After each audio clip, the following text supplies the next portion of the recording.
Sisa 3 Pak Bupati Kupang, Pak Kolinus Mas Neno.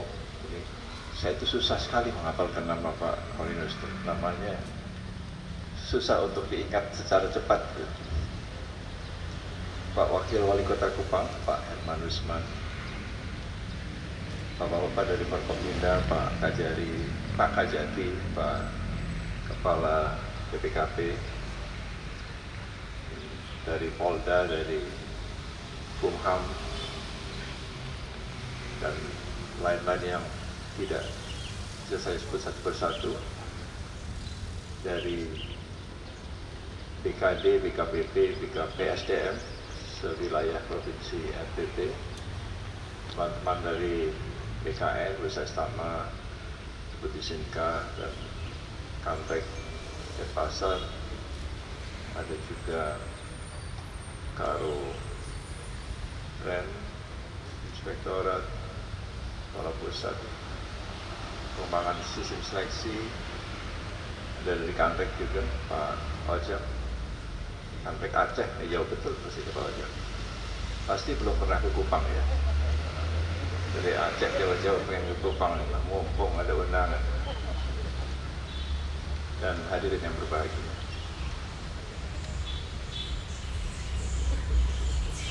syukur alhamdulillah pada hari ini kita masih diberikan rahmat, hidayah, dan inayah oleh Allah Subhanahu wa Ta'ala, Tuhan Yang Maha Esa, sehingga kita bisa bertemu dalam kesempatan kali ini dalam peresmian kantor unit penyelenggara seleksi calon dan penilaian kompetensi pegawai ASN Kupang dalam keadaan sehat, selamat, sejahtera, dan semoga juga dalam keadaan yang berbahagia. Bapak Ibu yang saya hormati, ini kantor UPT ke-21. BKN punya 14 kantor regional. Dan tadinya diminta semua provinsi ada kantor regionalnya, jadi 34. Tetapi kami tidak punya SDM, belum ada orangnya, dan juga infrastrukturnya. Jadi saya waktu itu meminta kepada Pak Menpan waktu itu, Pak Aswar Abu Bakar, untuk bertahap, bertahapnya karena slot organisasi hanya ada UPT, ya kemudian saya minta 20 UPT supaya 34 provinsi itu bisa tercover. Nah tapi ini 21 gitu ya. Di mana satunya lagi? Satu lagi itu ada di Sorong. Karena di Papua Barat itu agak sulit untuk mengcover dari Manokwari. Nah untuk Papua seharusnya juga perlu lebih dari kantor regional. Waktu itu Pak Paulus yang jadi kepala kantor regional. Tetapi di Papua ini jaminan keamanannya belum ada. Jadi kalau di pedalaman, di pegunungan, kalau ada apa-apa, saya akan sangat sulit mengevakuasi staf-staf saya. Jadi itu belum ada di provinsi Papua. Untuk di provinsi NTT ini juga tadinya kesulitan. Ini di mana nih posisinya supaya bisa melayani provinsi NTT yang begitu banyak pulau-pulaunya tersebar gitu ya. Tapi karena ibu kotanya di Kupang, tentu itu bukan tanpa alasan memilih Kupang. Jadi kami memulai hunting di sini. Dan ketika ada penyelenggaraan seleksi CAT di Utas Cendana, waktu itu Pak Wakil Bupati hadir. Jadi langsung saja beliau menawarkan, Pak, kenapa tidak di kabupaten saja? Jadi kami kemudian mendapatkan penghargaan, menerima hibah dari Pak Bupati. Nah, berapa luasnya? Tadinya saya bilang sama Pak Wakil Bupati 5.000 meter mungkin cukup. Tapi Pak Wakil Bupati bilang, itu baru toiletnya saja Pak Kepala.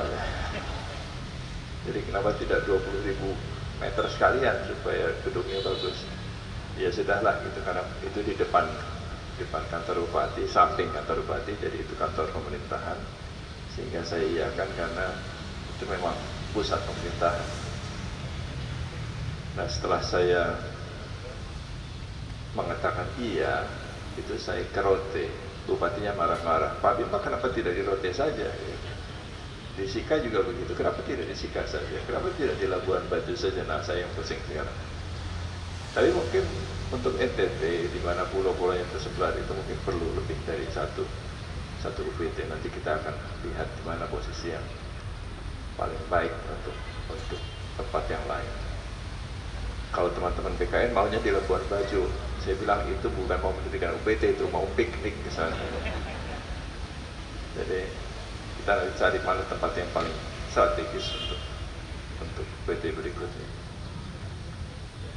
Bapak Ibu sekalian, UPT ini saya menyebutnya UPT karena panjang sekali namanya. Unit Penyelenggara Seleksi Calon dan Penilaian Kompetensi Pegawai ASN. Aduh, itu harus menelan ludah 2 kali. Jadi saya selalu menyebut UPT BKN saja. Unit Kantor Unit Pelaksana Teknis BKN. Dalam tusinya ada 2 hal yang harus dilakukan. Yang pertama adalah melaksanakan seleksi ASN dengan menggunakan CAT. Yang kedua adalah untuk menyediakan fasilitas penilaian kompetensi. Nah, tapi karena kantor regional yang ada di Denpasar, tentu akan lebih baik lagi kalau ada layanan yang ketiga, layanan kepegawaian. Jadi dengan adanya sistem digital, di mana pelayanan kepegawaian tidak perlu harus tanda tangan basah. Yang susah kan sebetulnya tanda tangan basah. Sekarang ini saya sudah tanda tangan basah hampir tidak pernah, karena saya menggunakan digital signature. Jadi tanda tangan saya sudah tanda tangan digital. Karena bayangkan saja kalau saya harus tanda tangan 400.000 dokumen kenaikan pangkat setahun, itu kerjaan kepala BKN cuma tanda tangan saja, belum yang pensiun. Pensiun itu yang 4C ke atas didelegasikan oleh Presiden ke saya, dan itu jumlahnya besar, terutama guru.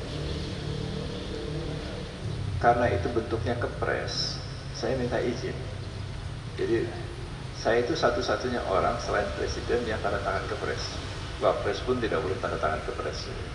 Jadi kepres yang saya tanda tangan adalah kepres pensiun 4C ke atas. Itu satu-satunya kepres yang tidak ditandatangani oleh Presiden, didelegasikan kepada BKN. Saya minta izin untuk ditandatangani dengan digital. Izinnya baru 2 tahun kemudian keluar. Jadi rupanya banyak sekali pertimbangan. Kepres itu ditandatangani secara digital dan sekarang sudah boleh.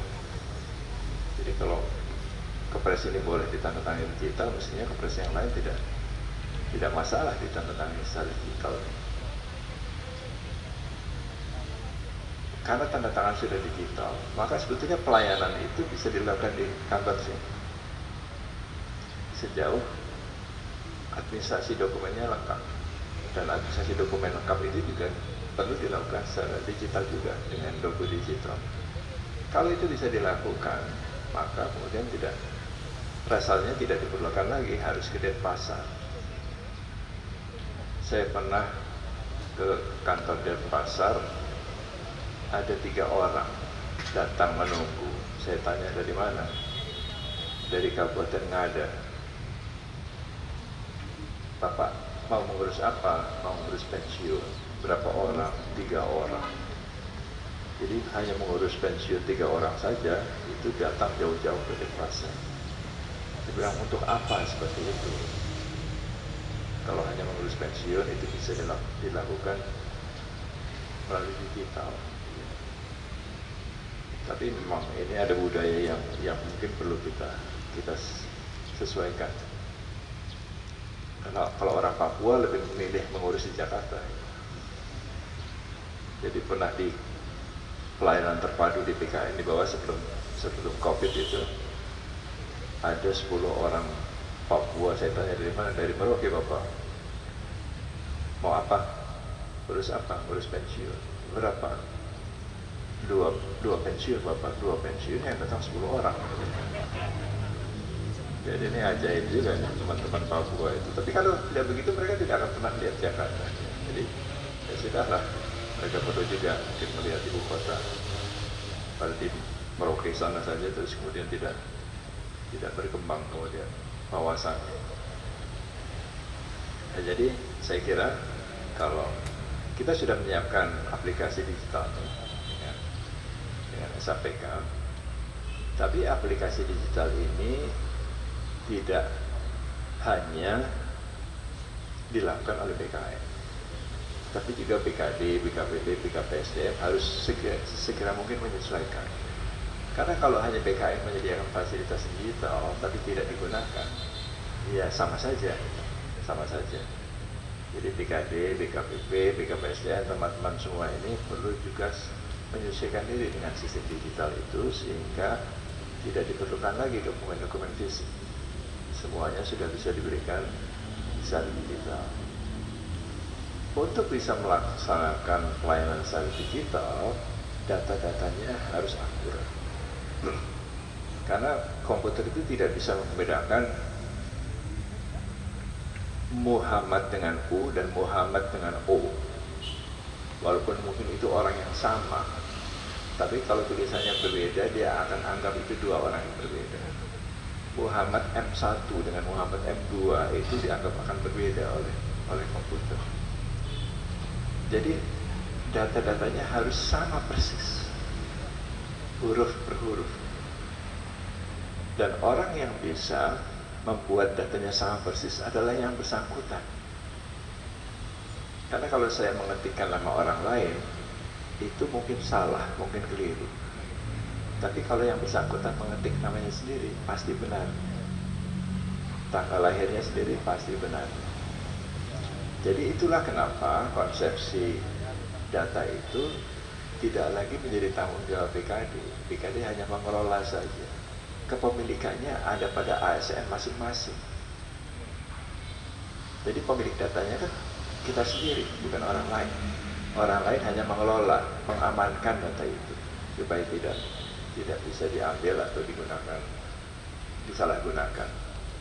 Nah, itulah kenapa kami pada tahun 2014-2015 melakukan PUPNS melalui elektronik. Itu sekaligus untuk mengetes sejauh mana kefasihan teknologi ASN itu. Dan pada tahun 2015 memang masih terbatas masih. Nah, sekarang ini berbeda. Banyak sekali milenial yang sudah menjadi ASN dan itu membuat perubahan yang luar biasa. Nah, sekarang ini kita melakukan pemutakhiran data mandiri melalui handphone. Jadi masing-masing ASN melakukan pemutakhiran data melalui handphone. Kalau dia bisa WhatsApp, pasti dia bisa memutakhirkan datanya. Tidak ada yang sulit dengan pemutakhiran data itu. Nah, masalahnya memang banyak daerah-daerah yang sinyalnya belum ada. Ini memang menjadi PR, terutama di daerah-daerah terpencil. Saya mencoba sendiri sinyal-sinyal di daerah terpencil itu. Di Nabire katakanlah. Di Nabire itu di handphone saya 4G keluar gitu ya. Tapi 4G palsu. Karena WhatsApp nggak bisa. WhatsApp itu baru jam 12 malam baru bisa. Jadi kalau siang pagi itu nggak bisa. Jadi saya pikir ini orang-orang di Papua ini kasihan ya, bayar pulsanya sama, tapi fasilitasnya berbeda. Nah itu banyak di daerah-daerah yang seperti itu. Saya sekarang mungkin tinggal di tempat yang istimewa. Di daerah rumah saya sudah 5G, tapi begitu keluar dari wilayah rumah saya 4G lagi. Ini belum merata seperti itu. Nah, bayangkan kalau nanti sudah 6G, 7G. ini rasa-rasanya kita akan lebih banyak bekerja WFH daripada WFO. Jadi COVID ini sanggup memporak-porandakan budaya dan bisnis proses dari pemerintah. Tadinya tidak ada yang Zoom. BKN itu sudah punya Zoom sejak 2011. Tidak ada yang mau pakai. Wah Pak, kita kurang mantep Pak kalau tidak ketemu. Itu padahal mau ke Jakarta maksudnya itu yang kadang-kadang saya kan juga tahu ini pasti mau ke Jakarta ini, kalau di Kadek aja bosan. Tapi sekarang semuanya Zoom, semuanya dengan Zoom. Bahkan jarang yang melakukan pertemuan fisik. Bahkan saya sudah sering mengikuti sidang kabinet dengan Zoom juga. Walaupun menurut saya itu berbahaya sebetulnya dengan Zoom itu, karena informasinya sangat tidak bisa terjaga, itu bisa keluar mana-mana itu. Jadi mungkin pemerintah perlu membuat Zoom sendiri untuk menjaga kerahasiaan. Nah kalau itu terjadi, maka kemudian lokasi pelayanan ke BKN menjadi tidak masalah lagi. Di mana saja bisa, di mana saja bisa. Dan bekerjanya juga di mana saja bisa. Sekarang ini konsepnya WFO atau WFH. Jadi Pak Menpan selalu membuat surat Permenpan mengenai sistem kerja. Kalau PPKM 4 100% WFH, PPKM 3 75-25, 2 50-50, PPKM 1 25 WFH, 75% WFO. Kalau pandemi ini berakhir, apakah WFH akan hilang? Rasa-rasanya tidak. Karena masyarakat sudah akan menuntut, ketika COVID saja kami dilayani dengan digital, masa sekarang harus manual lagi. Jadi itu pasti akan menjadi tuntutan masyarakat bahwa pemerintah memberikan pelayanan secara digital. Nah pertanyaannya, kalau kita bisa digital, apakah kita perlu bekerja dari kantor? Masa WFH semua Pak? Bukan WFH lagi namanya nanti, WFA. Working from anywhere, dari mana saja. Dan BUMN atau swasta di Jakarta sudah melakukan itu. Jadi sekarang ini banyak sekali co-working space yang disewakan. Kantor itu adalah kantor bersama. Hampir semua kafe di Jakarta itu co-working space. Tinggal beli kopi, ada meja untuk bekerja, dia bawa komputer, ada wifi. Dia bekerja di sini. Kalau beli kopi, dia boleh pakai wifi. Mas, wifi-nya apa passwordnya? Beli kopi. Beli kopi dia. Mas, wifi-nya beli kopi Pak. Maksudnya passwordnya namanya beli kopi gitu. Jadi, tahu gitu ngomong dari tadi, saya nggak jadi beli kopi. Itu semua. Saya punya startup digital yang kantornya juga begitu, co-working space. Jadi hanya sewa satu ruangan saja untuk teman-teman itu bekerja di sana, hanya meja, dan itu yang mereka lakukan yang kita bekerja. Jadi anak-anak baru ini ketika di BKN, Pak, kita jangan dikasih meja kursi Pak, jadul. Kita minta co-working space saja. Ada bantal, ada karpet, ada wifi, ada minuman dingin, cukup Pak itu. Mungkin ada coffee makers gitu ya. Nah, kemarin di kantor regional Makassar saya lihat udah punya co-working space seperti itu. Di BUMN banyak sekali yang seperti itu. Jadi proses bisnisnya berubah. Anak-anak muda ini anak-anak yang sangat fasih teknologi. Jadi BKN kemarin mendapatkan 2 award dari Kementerian Keuangan untuk manajemen barang milik negara, BMN. Dapat 2. Dan itu yang menciptakan sistemnya adalah anak-anak baru. Jadi mereka langsung membuat sistem untuk PNS. DKN dapat 2 award dari Kementerian Keuangan. Nah ini tentu dalam tanda petik menjadi ancaman untuk yang senior, untuk yang kolonial. Kalau ini milenial, yang senior itu kolonial gitu ya. Jadi tidak mungkin kita tidak menggunakan sistem digital seperti sekarang. Semuanya harus belajar digital. Saya belajar dari PUPNS dan MyASAPK ini, banyak pertanyaan ke helpdesk. Helpdesk mau tanya, saya membantu ayah saya untuk mengisikan data. Kalau seperti ini bagaimana? Jadi anaknya yang mengisi, gitu ya. Jadi saya pikir ini kenapa bapaknya nggak mau belajar sendiri. Saya punya pengalaman di Papua. Di Papua itu saya mengajarkan mengenai electronic procurement ketika saya deputi di LKPP. Saya yang membuat e-proc dan e-katalog. Jadi saya tidak bisa hanya mengajarkan teman-teman di Pemda bagaimana menjalankan e-proc, tapi juga penyedia barang dan jasanya. Dan itu orang yang sama sekali tidak bisa komputer, kemudian bisa. Jadi tidak ada alasan untuk itu. Nah, saya kira dengan sistem digital, UPT ini bisa punya layanan yang ketiga, yaitu layanan kepegawaian, layanan manajemen aset. Dan itu mungkin perlu kita wujudkan bersama-sama. Kami berharap nanti teman-teman BKD, BKPP, BKP, SDM bisa mensinkronkan datanya ke kantor regional dan pasar, karena hanya itulah caranya awal untuk bisa melakukan sinkronisasi untuk pelayanan kepegawaian.